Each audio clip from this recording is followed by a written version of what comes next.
para mim foi uma surpresa completa. Surpresas do Papa Francisco, com um certo humor rasteiras que Deus nos passa. E que a gente não pode dizer não, porque não se pode dizer não ao Papa. É chamado a ser colaborador mais próximo do Papa, naquilo que ele entender e confiar-me. Eu, de momento, ainda não sei. Portanto, é com tranquilidade e paz de espírito que aceitei este pedido do Santo Padre, ou este encargo e esta missão, como mais um serviço à Igreja, que exigirá de mim, porventura, um pouco mais de trabalho e de deslocação até Roma de vez em quando, mas penso que não perturbará a vida da Diocese. O que é que significa ser cardeal neste pontificado do Papa Francisco, quando ele pede bispos com cheiro a ovelha e sabendo que o cardinalato é um ambiente um pouco diferente desse, não é? Quer dizer, o Papa Francisco trouxe um estilo novo de ser pastor, de ser bispo. Também de ser cardeal? Naturalmente, todos. Mas é um estilo de pastor que leva o seu tempo a ser interiorizado por todos.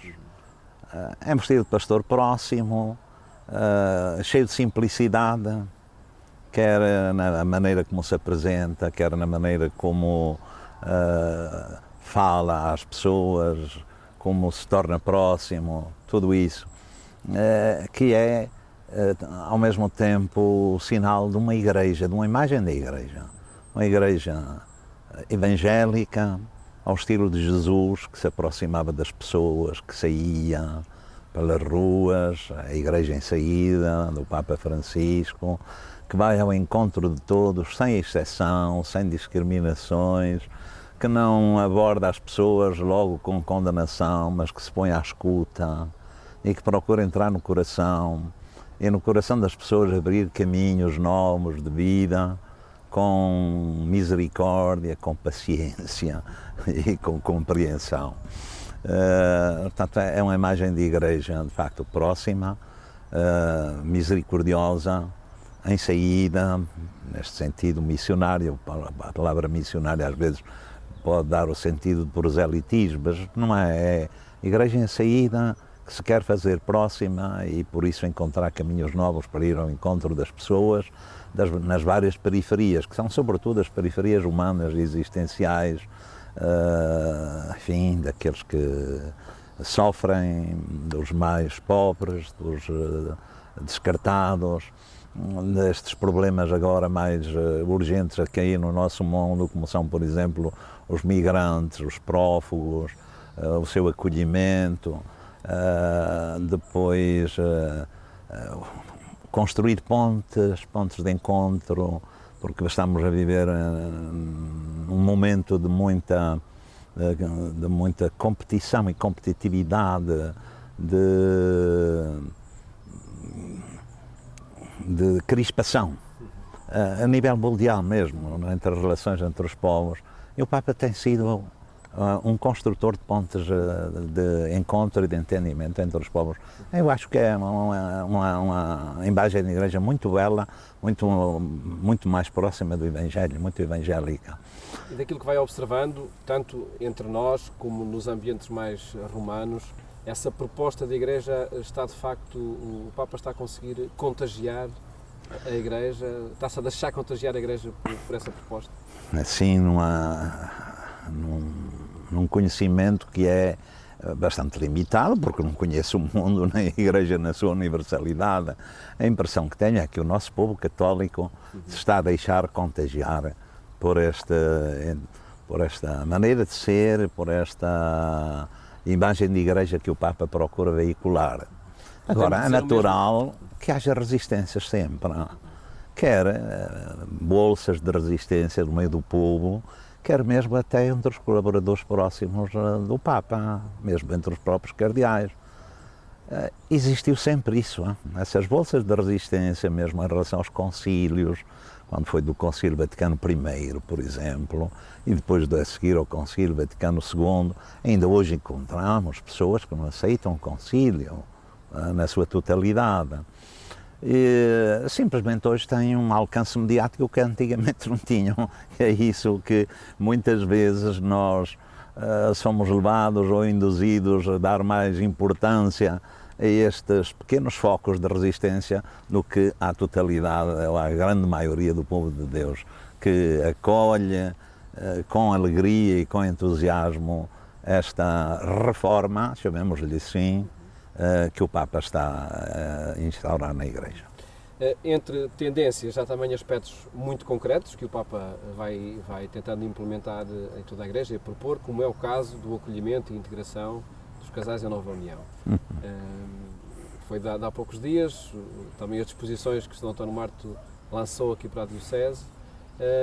Na sua opinião, e olhando a Igreja Católica em Portugal, estamos a assistir a diferentes formas de concretização daquele documento ou é uma questão só de linguagem? Não, na prática estamos todos de acordo. Às vezes a linguagem de um ou do outro é que é diferente, mas eu creio que aceitamos todos as indicações da exortação apostólica sobre a alegria do amor, em ordem a uma maior integração dos fiéis divorciados em nova união. Portanto, o Papa, de facto, fala da alegria do amor que transparece no matrimónio entre homem e mulher e na própria família que daí deriva, mas não pode fechar os olhos nem esconder também as fragilidades a que estão sujeitos os próprios fiéis, e muitos deles com um grande sofrimento porque desejam continuar a viver a sua fé, uma fé até convicta, numa boa relação com Deus, numa boa relação com a Igreja. E o Papa, nesse aspecto, aprofundou aquilo que vinha anteriormente de outros Papas já, e descobriu, na grande tradição da Igreja, quer a partir do Evangelho, quer a partir de um grande teólogo, São Tomás de Aquino, cuja ortodoxia ninguém põe em causa, e depois da tradição inaciana do discernimento, ele propõe um caminho para discernir com seriedade, naturalmente, um itinerário, como ele diz, pessoal e pastoral, responsável, por etapas, para as pessoas depois, em consciência, se colocarem diante de Deus e tomarem uma decisão em consciência para saber qual o melhor lugar, a sua maior integração dentro da comunidade cristã, que pode não chegar ao acesso aos sacramentos. Pode chegar, pode não chegar, mas a decisão compete às pessoas na sua consciência, às pessoas interessadas. Não? Será aí que nós podemos encontrar algumas diferenças, e não penso só em Portugal, também noutros pronunciamentos de conferências episcopais, colocando a decisão na pessoa, na sua consciência ou no conselheiro? Até à data que eu saiba, só encontrei uma manifestação de resistência nesse aspecto nos bispos polacos, que ultimamente publicaram um documento já com maior abertura, embora se abordar este assunto, e nos bispos, penso eu, do Cazaquistão, se não me engano. De resto, em todas as declarações dos episcopados que eu pude ler, da Alemanha, da Bélgica, das várias regiões pastorais da Itália e sobretudo da região pastoral dos bispos de Buenos Aires, que o Papa aprovou e assumiu como magistério autêntico. A partir daí não temos dúvidas sobre isso. Colocando a decisão na consciência de cada um. Sem dúvida. Uma consciência que procura ser iluminada e formada e com seriedade diante de Deus também. Não é, digamos assim, uma autorização geral, uma licença geral, agora toda a gente pode. Não. Responsabiliza a consciência e o caminho de fé das pessoas. Isso revela uma certa mudança de paradigma na concretização da experiência crente e da proposta ética e moral? Sem dúvida, revela uma proposta de paradigma, porque vem dar um valor, reconhecer, não é dar, é reconhecer o valor próprio da consciência, que já foi reconhecido pelo Concílio Vaticano II, mas que ainda não tinha sido aplicado a determinadas situações concretas. Estamos ainda a concretizar o Concílio Vaticano II. Sim, porque, enfim, houve interrupções. como é natural na história, não podemos dramatizar as questões. Claro. Teremos aí uma outra oportunidade, se calhar, para outras concretizações, agora em torno da juventude. O que espera desse sínodo? A juventude hoje, digamos, é uma galáxia. Não se pode definir todo o mundo juvenil com uma configuração concreta. É um mundo novo que está a nascer, sobretudo marcado pela era digital. E quando a gente fala em digital, não fala só em meras técnicas, de novas técnicas, mas fala numa nova cultura. É uma nova cultura de comunicação, de relação, de trabalho mesmo, até na própria ordem do trabalho, empresarial mesmo, da cultura empresarial, da visão do mundo, e por conseguir também isso levanta questões, quer dizer, põe em questão a maneira da vivência da fé também. E este é o panorama geral do nosso mundo ocidental. Mas não quer dizer que isto é o mesmo panorama na África ou na Ásia. Tem uma cultura diferente, por exemplo. Eu vejo aqui os peregrinos que vêm da Ásia, que vêm com uma interioridade da fé que nos deixa a nós maravilhados, porque nós aqui no Ocidente vivemos muito na base do imediato e sempre da ocupação e da preocupação imediata. E eles não, eles vêm e manifesta-se, quer na atitude, quer no rosto, uma interioridade da fé que lhes dá gozo, que lhes dá alegria, serenidade e paz. Este intercâmbio, portanto, pode estar presente no sínodo e trazer novidades, mas eu ainda não sei, e tenho de confessar que o mundo juvenil de hoje eu não o conheço bastante bem. Gostaria muito, mas a minha idade parece que já não permite, mesmo na linguagem que eu procuro, enfim, também estar conectado com estas novas técnicas da comunicação, mas virá gente nova e temos de entregar isto a gente nova que estabeleça melhor esta conexão, esta linguagem nova com o mundo juvenil. O cotidiano juvenil talvez aconteça muito à volta de experiências que fazem, de grupos novos que vão constituindo, hoje e amanhã já são outros, as próprias experiências também muito fragmentadas e fragmentárias. Isso é um perfil de relação um bocadinho diferente daquilo que a Igreja propõe. Nós, é um mundo hoje, todo o mundo, não é só o mundo juvenil, é o mundo como cultura que está muito fragmentado. E nós hoje temos de, como um alfaiate, artesanalmente, cozer todas essas linhas. Vai demorar tempo para voltar a valores fundamentais partilhados, a consensos sociais também partilhados, para não vivermos uma sociedade fragmentada, dividida, sobretudo uma sociedade que cai na cultura da indiferença, porque isto leva à cultura da indiferença de quem passa à frente e não olha para o lado, para o irmão, ou à cultura do descarte, de quem diz, bom, isto não é nada comigo, cada um que se arranje. E, portanto, o Papa propõe nesse aspecto a cultura do encontro, a todos os níveis. E o encontro a começar dentro das próprias famílias, porque hoje muitas vezes vive-se debaixo do mesmo teto, mas cada um fechado no seu mundo digital, no seu quarto, por exemplo, das jovens gerações, e não há um encontro. E se não começa o encontro aí, depois acontece no resto. Eu já agora aproveito só para contar um facto emblemático.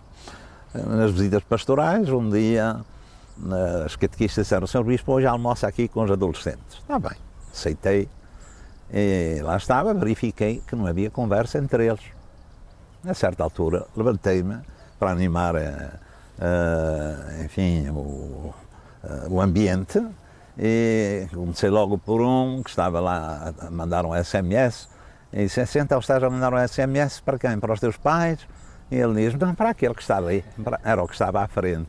Quer dizer, portanto, Estas novas técnicas são maravilhosas, mas ao mesmo tempo também trazem um risco e um perigo, e esta geração nova também tem de ser educada para esta cultura do encontro, não é? Sim. Voltemos ao ser cardeal. Sim. E o ser cardeal, enquanto bispo de Leiria Fátima, responsável do Santuário de Fátima. O Papa quis que Fátima tivesse um cardeal? Ora bem, isso era uma pergunta que o meu amigo Paulo deveria fazer ao Santo Padre, porque eu não sei. Imagino, pois, que teve influência a celebração do centenário, das aparições em que o Papa esteve presente, e deve ter percebido o sentido, o significado e o alcance de Fátima, da mensagem, não é? Naturalmente, e mesmo agora como santuário, que é um santuário, enfim, que se costuma dizer altar do mundo. Eu antigamente não gostava muito dessa expressão, mas hoje compreendo-a, porque vêm peregrinos de todo o mundo, coisa que não acontece em qualquer santuário. Gente na América Latina encontra a Aparecida, que tem mais em número quantitativo de peregrinos, tem muito mais, tem 12 milhões. Encontra no México, em Guadalupe, tudo isso. Mas são peregrinos ou do Brasil, por exemplo, da Aparecida, ou da América Latina. Aqui vem de todo o mundo. Hein? E agora, ultimamente, vem da Ásia. Este ano tivemos um bispo chinês, já para o ano posso desde já anunciar em primeira mão que em maio virá o cardeal das Filipinas. Já aceitou o convite para vir presidir. Candidato a ser escolhido para Papa também, não é? Também é um papável, mas daqui até lá... Mas o cardeal das Filipinas. Sim, o cardeal Tagle, sim, que é um homem também muito simples e um bom comunicador, também, estilo, a meu ver, estilo Papa Francisco também. Mas isto para dizer então, pois, que naturalmente a celebração do centenário das aparições deve ter tido influência nesta nomeação. Mas também não posso pôr de parte que tenha sido um ato de confiança pessoal do Papa, porque nas audiências privadas que tive com ele falámos desta reforma da Igreja e animei-o sempre a ir para a frente e manifestei-lhe todo o meu apoio. Ele também. Tem um parceiro convicto nessa Tem um parceiro convicto, isso ele sabe. E é importante para Fátima que tenha um cardeal, que a voz de Fátima chegue também a Roma por essa via? Para lhe dizer a verdade, Fátima já se impôs por si mesma. Não precisava de cardeal. Já o dizia o cardeal Cerejeira, não Sim, é? mas agora aplicando a este caso, não precisava de cardeal nenhum para... Porque durante este tempo todo, e então agora na celebração do centenário, não havia cardeal e atingimos no centenário 9 milhões de peregrinos. Portanto, isto por si já mostra a atração universal do próprio santuário. Mas portanto, que valorização também acontece, valorização até por parte do Papa Francisco e da Igreja Universal, que valorização é feita a santuários como o de Fátima ao nomear o bispo responsável local para Eu creio que é o único. Assim, eu não estive a analisar os vários santuários, mas assim como o santuário não dá um cardeal, bom, houve na Aparecida também. Em Aparecida também havia um cardeal, neste momento não. Mas penso que tenha sido a distinção para Fátima. Não? Para Fátima. Fátima como acontecimento, como mensagem, como santuário, na sua dimensão universal, para a Igreja e para o mundo. Pode ser um bom precedente que se cria? Não sei, isto depende de cada Papa. Podemos... Aqui não existe tradição, claro, como noutras sedes. É a escolha pessoal. É a escolha pessoal, é. A escolha pessoal sim, do Papa, sim. Não é? Sim, que apanhou toda a gente de surpresa. Penso mesmo no estrangeiro que nem ninguém imaginaria que vinha mais um cardeal para Portugal e para Fátima. Na Cúria Romana, o processo de renovação da Cúria está em curso, por iniciativa do Papa, por iniciativa também do grupo dos cardeais. Sim. A semana passada Sim. tiveram mais uma reunião de trabalho no documento organizativo sobre a Cúria. Se pudesse dar uma opinião sobre esse processo, qual seria a sua opinião que daria? Portanto, eu não conheço todo o itinerário que os cardeais e o Papa percorreram em ordem à renovação da Cúria.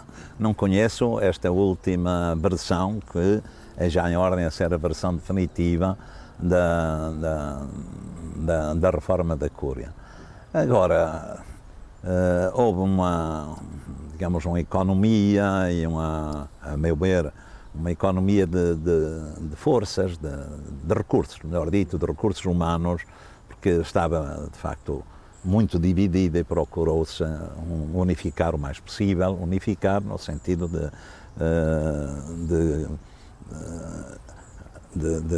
juntar temáticas e problemas afins, em vez de estar a dividir em demasiados setores. Depois, a meu ver também, penso que irá no sentido de uma descentralização da Cúria para as igrejas, para as conferências episcopais e para as igrejas locais ou particulares também, a meu ver. Mesmo, por exemplo, esta questão agora da maior integração dos fiéis divorciados em nova união, que foi confiada em primeiro lugar aos bispos e depois podia ter sido à Conferência Episcopal, é exatamente para descentralizar e responsabilizar mais as igrejas locais e as conferências episcopais. Penso que pelo menos estes dois vetores são capazes de estar presentes nesta renovação. E o que é que indica a criação de um dicastério, por exemplo, sobre o desenvolvimento integral dos povos? Porque hoje é o grande problema. O grande problema é este. O grande problema com que se vai confrontar o mundo é o problema da pobreza. Da pobreza, e acaba de sair agora um documento muito importante, que eu ainda não tive ocasião de o ler assim com calma, que é Questões Éticas sobre a Economia e a Finança. Porque hoje o que está a dominar toda esta transformação económica é, de facto, o capitalismo financeiro completamente desregulado. Portanto, um capitalismo sem regra, um capitalismo financeiro sem regras, que comanda toda esta economia com a perspectiva de lucro imediato, e que de um momento para o outro basta clicar numa das bolsas e põe todo mundo em causa, quer dizer, todo mundo perplexo, mesmo na questão da economia. Portanto, é preciso aqui uma ética financeira para o campo financeiro e económico nestas novas condições, que é da globalização.